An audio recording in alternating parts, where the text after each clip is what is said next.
Welcome to two K moms kitchen. இன்றைக்கி எங்கள் வீட்டில் மட்டன் தண்ணி குழம்பு அதான் வைக்க போகிறாங்க. அதுக்கான ப்ராசஸ் ஆல்ரெடி நடந்துச்சு.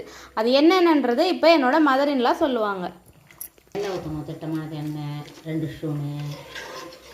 அப்புறமா வெங்காயத்தை மின்ன போடணும், வதக்கணும். வெங்காயம், அப்புறம் தக்காளி, அப்புறம் இஞ்சி பூண்டு நல்லா வதக்கி நல்லா வதக்கணும். பிற்பாடு கறி போட்டு வதக்கணும்.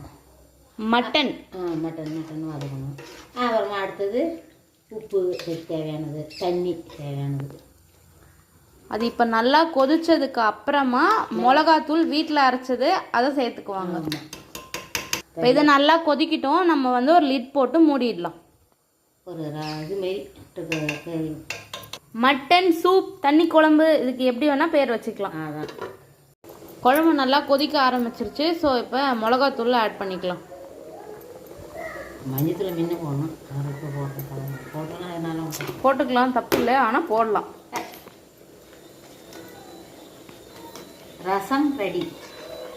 அவ்வளோதான். கடைசியாக கொத்தமல்லி போட்டு அழகாக இறக்க வேண்டியது தான்.